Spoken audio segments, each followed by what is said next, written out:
Hello বন্ধুরা, আরও একটি নতুন ভিডিওতে তোমাদের স্বাগত। বন্ধুরা, আজকে জুলিকে নিয়ে তোমাদের কিছু কথা জানাবো। তোমরা তো জানোই যে জুলি অসুস্থ ছিল। হ্যাঁ, ওর ডিসটেম্পার হয়েছিল আর তার ফলে প্যারালাইসিস হয়ে গেছে ও ঠিকভাবে হাঁটাচলা একদমই করতে পারছে না। বেশিক্ষণ ও দাঁড়িয়েও থাকতে পারে না। আর দেখছো তো, ওর মাথাটা সবসময় এইভাবে ঝাঁকুনি দেয়, এভাবে সবসময় ওর মাথা নড়তে থাকে। মানে ও মাথা এইভাবে নিজের থেকে তো নাড়ায় না, কিন্তু এভাবেই অটোমেটিক্যালি হতে থাকে। সত্যি ও যে কি কষ্টে আছে বলে বোঝানো যাবে না। আর দেখো ওর চেহারার কি হয়েছে অবস্থা, একদমই রোগা হয়ে গেছে। ওর শরীরের হাড়গুলো সব দেখা যায়, মানে শুধু চামড়াটা ওর গায়ে লেগে আছে যেন, এতটাই ও রোগা হয়ে গেছে। কি বলবো, খুব খারাপ লাগে ওকে দেখে। ও কেমন ছিল আর কেমন হয়ে গেল। ওকে এত সুন্দর লাগতো আর ও এত অ্যাক্টিভ ছিল, কি বলবো। কিন্তু এই ডিসটেম্পার সব শেষ করে দিল। দেখো, ও বেশিক্ষণ হাঁটতে পারে না, কিছুক্ষণ হাঁটে আবার কিছুক্ষণ দাঁড়িয়ে থাকে, একবারে ও হেঁটে যেতে পারে না।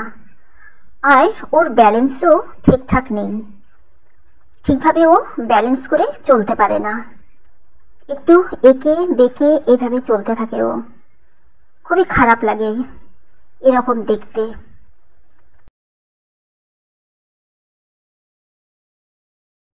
এই ডিসটেম্পার ওদের কত বড় ক্ষতি করে দেয়, দেখছো তো। জুলি কেমন ছিল আর আজ ও কেমন হয়ে গেল, ভাল লাগে না সত্যি। সন্ধ্যে 6:30টার সময় মিষ্টিদি ভাই ওদের সবাইকে রাতের খাবার খাইয়ে দিয়েছে, কিন্তু জুলির আবার খিদে পেয়ে গেছে, তাই ও আবার খাবারের জন্য চলে এসেছে। ওর খুব ঘন ঘন খিদে পাচ্ছে, আর ও অল্প অল্প করে হলেও বেশ ভালোই কিন্তু ও খাচ্ছে। জুলাই মাসে জুলির 1 বছর পূর্ণ হবে, কিন্তু এই ডিসটেম্পার ওকে পঙ্গু করে দিয়ে গেল। নইলে ও কত সুন্দরভাবে বড় হয়ে উঠত, তাই না? ও মিষ্টিদি ভাইয়ের অপেক্ষা করছে এখন, মিষ্টিদি ভাই কখন ওর জন্য খাবার আনবে। এই যে মিষ্টিদি ভাই এসে গেছে, দেখো ও মিষ্টিদি ভাইয়ের পেছনে পেছনে এখন ছুটলো। আর দেখো, খাবার পেয়ে ও গপ গপ করে খেতে শুরু করে দিয়েছে। সত্যি ওর কিন্তু খুব খিদে পাচ্ছে, আরে খুব ঘন ঘন ও খাচ্ছে, কিন্তু ওর শরীরে একদমই লাগছে না। ও দিন দিন আরও যেন বেশি রোগা হয়ে যাচ্ছে। কেন যে এরকম হচ্ছে কিছু বুঝতে পারছি না। ডাক্তারের সঙ্গে এ ব্যাপারে কথা বলতে হবে। মিষ্টিদি ভাই এখন জুলিকে ওষুধ খাওয়াবে, তারই ব্যবস্থা করছে মিষ্টিদি ভাই। আর এই যে বেলার পুচকুটাও এসে হাজির হয়েছে। যে দেখো, জুলি কিন্তু আজকাল ঠিকঠাক ওষুধ খেতে চাইছে না, জোর করেই ওকে ওষুধ খাওয়াতে হচ্ছে। আর ওষুধ যদি ও দেখে নেয় তাহলে ও দৌড়ে পালিয়ে যাচ্ছে। আর ওকে ভ্যাকসিনও দেওয়া হয়ে গেছে গতকালকে। এই যে ওকে ভ্যাকসিন দেওয়া হচ্ছে। এখন একটাই প্রার্থনা, জুলি যেন সুস্থ হয়ে ওঠে। আর এইদিকে দেখো, আর এক কাণ্ড ঘটে গেল।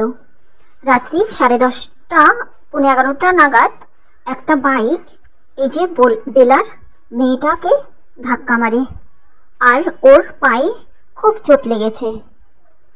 বাইকের আঘাতে ও একদম অজ্ঞান হয়ে গেছিল। অনেকক্ষণ ওর কোনো হুঁশই ছিল না, অনেক কষ্টে ওকে হুঁশে আনা হয়েছে। আর জানো তো, ওই এত রাতে তো ডাক্তার হসপিটাল কোনো কিছুই খোলা থাকবে না, তাই ওভাবেই ওকে রাখা হয়েছিল। আর সারা রাত ও সেই কি কান্না কেঁদেছে। সারা রাত ও ব্যথায় ঘুমাতে পারেনি। আর ওর সামনের পাটা ফুলেও গেছে। আর ও ওই পা দিয়ে মানে পা ফেলে ও হাঁটতে পারছে না, 3 পায়ে ও হাঁটছে। খুবই ব্যথায় ও কষ্ট পাচ্ছে। তাই মিষ্টিদি ভাই আজকে ওকে ডাক্তারের কাছে নিয়ে যাবে। দেখে তো মনে হচ্ছে যেন ওর পাটা ভেঙে গেছে, ফুলে আছে তো। এখন ডাক্তারই বলতে পারবে কি হয়েছে না হয়েছে।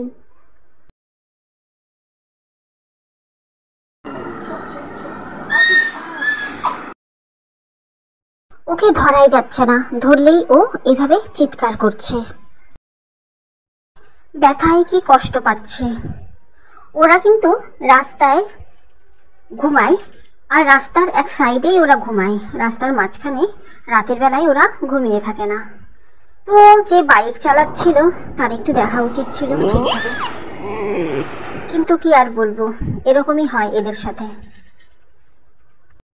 এমনিতে এদের সহ্য শক্তি কিন্তু খুব বেশি হয়।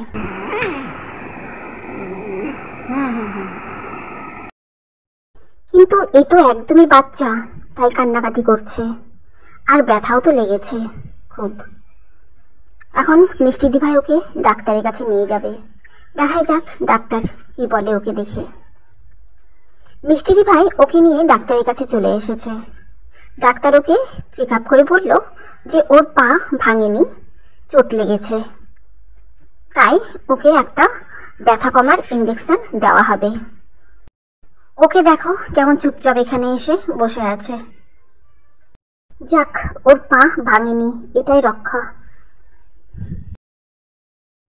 এখন দুপুরবেলা, এখন ওদের খাওয়ার টাইম হয়েছে। মিষ্টিদি ভাই জুলিকে খেতে দিয়েছে। দেখো জুলি কি সুন্দর খাচ্ছে। এখন জুলির খাবার ধরনটা কিন্তু পাল্টে গেছে। ও কিন্তু আগে এইভাবে খেত না। এই যে দেখো কেমন ঠেলে ঠেলে ও খাবার খাচ্ছে। মানে এই অসুখটা হওয়ার পর থেকেই ও এরকম হয়ে গেছে। আর এদিকে এই যে বেলার মেয়েটা খাচ্ছে, আর ছেলেটা যে কোন দিকে, হ্যাঁ ওই যে আসছে, ও এখন খাবার খাবে। এই যে 2 ভাই বোন খাচ্ছে, কিন্তু ওদেরকে দেখো কত দূরে দূরে দিতে হয়েছে, নইলে কি করবে ওরা এই খাবার নিয়েও মারামারি করবে। আর বেলার যে কি হয়েছে কি বলবো, বেলা কিছুদিন ধরে ঠিকভাবে খাওয়া দাওয়াই করছে না। এই যে দেখো ওকে খাবারের জন্য ডাকছে মিষ্টিদি ভাই, কিন্তু ও আসছেই না। কি যে হলো ওর আবার। আজ এ পর্যন্তই বন্ধুরা। ভিডিও ভালো লাগলে লাইক, কমেন্ট আর শেয়ার করে দিও। আর যারা নতুন দেখছো তারা চ্যানেলটি অবশ্যই সাবস্ক্রাইব করে পাশে থেকো। সবাই ভালো থেকো। বাই।